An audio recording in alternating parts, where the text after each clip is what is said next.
What up, Raffalitos? Welcome back to my channel. Today, let's talk about China.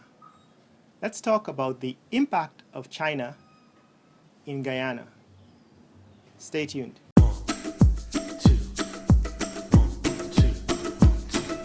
Oh, this is my day. I'm ready to take it on, come what may. So over the years, China has been increasingly flexing its financial muscle, and the result is that Chinese money has been flowing into countries around the world, both in terms of loans for infrastructural projects, but also from individual Chinese as they come to invest usually in the merchant sector, the merchant economy. They basically sell Chinese products. And Georgetown is no exception. So Georgetown has actually seen an influx, a large influx of Chinese money over the last 5 or 6 years since I've been back in Guyana. Now, we're aware of the Marriott Hotel in Guyana. We're aware that the previous government in Guyana hired a Chinese firm to build the Marriott Hotel. The issue with the Marriott Hotel was the fact that the government employed a Chinese firm to build it, and the Chinese firm imported all of its labor directly from China. So Guyanese money was being spent, but not a single Guyanese worker was employed on the Marriott. And since then, the situation seems to be getting worse. So there are a number of new buildings going up all around the city, particularly in the central business district and along Regent Street. These buildings are all Chinese owned. And what is characteristic of these new buildings is that they lack any architectural detail. There's no sophistication. They're just large boxes going up around the city.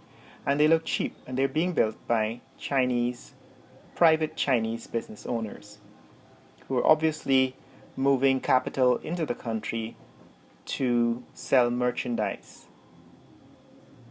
And thirdly, CGTN, that is China Global Television Network, is now a standard and a staple channel on Guyanese television.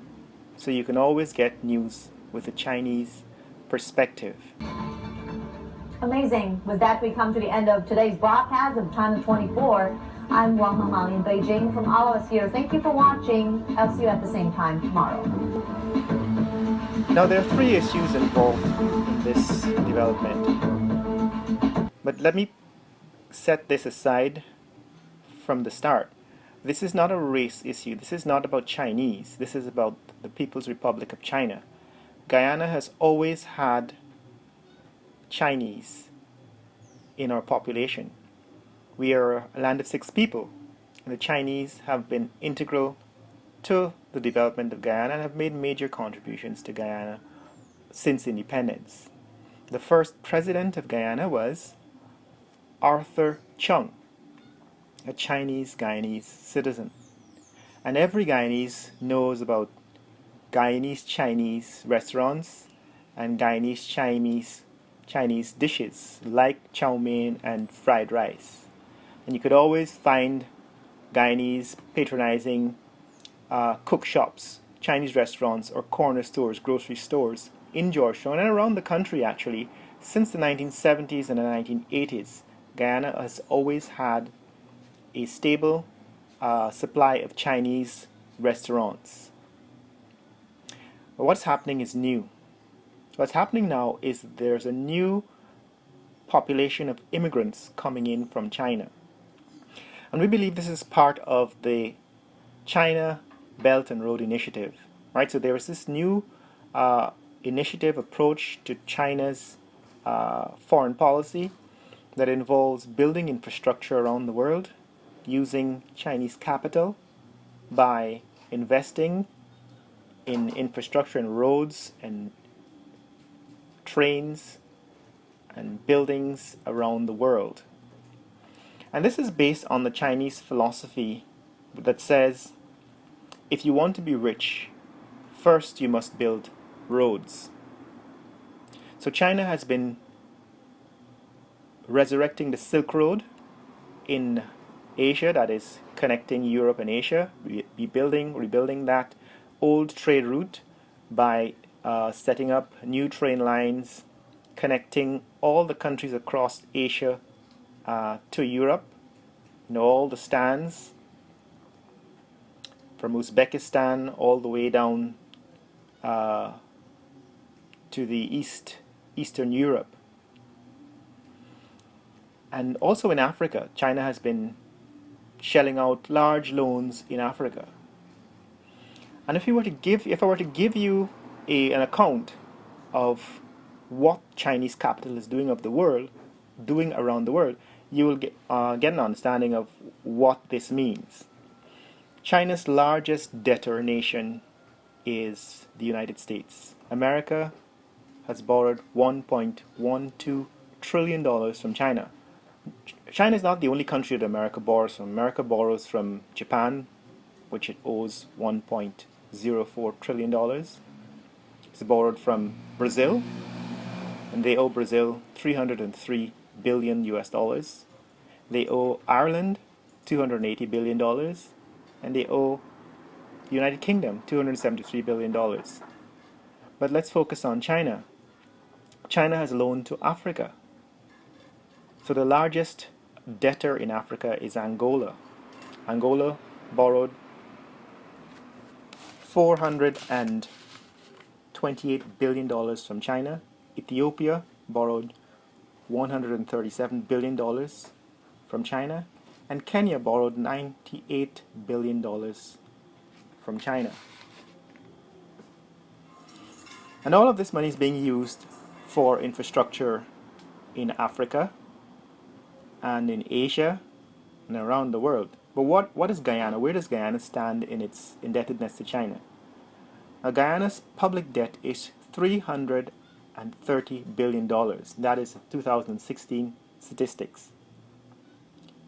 But what we owed to China in 2016 is $145.6 million. This is very, very small in comparison to other countries.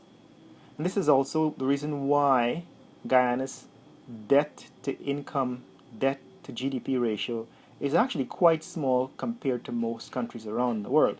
So when you hear certain political players in Guyana making a big deal about Guyana's debt to income ratio, it's actually just a political scare tactic, because Guyana is in no way near the debt to income ratio of countries like the USA, Japan, Singapore, or Jamaica. They are in the top 30 countries with the highest debt to income, debt to GDP ratio. Guyana is way down the list.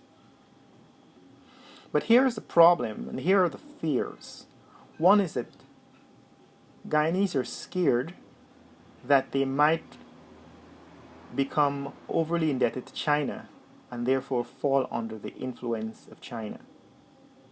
This is not something that we are in danger of, that is in danger of happening presently, but we can observe what has happened in Sri Lanka with the port that Chinese built, that Sri Lanka was unable to repay for, and eventually China took possession of that port, is now operating it over the next, I think, 99 years, and they are planning to turn it, seems as if they're planning to turn it into a port for Chinese military, the People's Liberation Army. The Chinese Navy will probably now use that port as a base in Asia. And so there's a danger of countries becoming overly indebted to China, defaulting on that debt, and then China moving in, taking over the infrastructure, and using its leverage to set up military bases. So that is the fear. But it's more than that. The second fear is the quality. So for those of us who have done business with Chinese companies, in fact in Guyana, I have been using Chinese products in one of my businesses, a solar power company. And what I found is that after a few experiences, I've had to discontinue using Chinese electrical inverters because they kept failing repeatedly. And when I returned them to the store eventually decided they're not going to replace them free of charge. So I just had to stop, discontinue using Chinese electrical inverters in my business because they were unreliable. And so that's one of the second problem is that we are afraid that the quality of the Chinese impact on Guyanese economy will be low and will be negative just because China unloads poor quality products in places like Guyana. It's not that China does not build quality products, it's that the brand of products that eventually end up in places like Guyana tends to be poor quality. The third and final issue that I see with this current trend is that Guyanese businesses are being swamped, are being outcompeted by the Chinese nationals, that is, the immigrants from the People's Republic of China who've come here specifically to serve as sales agents for China's manufacturing industry. In other words, China is now the largest manufacturing country in the world. They manufacture the most goods in the world, and they need places to sell these goods. And this is the reason behind building infrastructure, building train lines, and building roads around the world, because it creates the routes for China's exports to reach the rest of the world. The danger and the third fear that we have in Guyana is that because of the abundance of capital flowing out of China and into places like Georgetown, that Guyanese businesses will not be able to compete. So there you have it, guys. Those are my thoughts on China and its impact on Georgetown. Tell me what you think about China and its impact on Georgetown in the comments below. Tell me if you think there ought to be more regulation and more restriction on the operation of Chinese in Guyana, or whether in fact we should embrace our long tradition of incorporating Chinese culture in our Guyanese society, because we do say we are a land of 6 people and Chinese are part of our nationality. Later!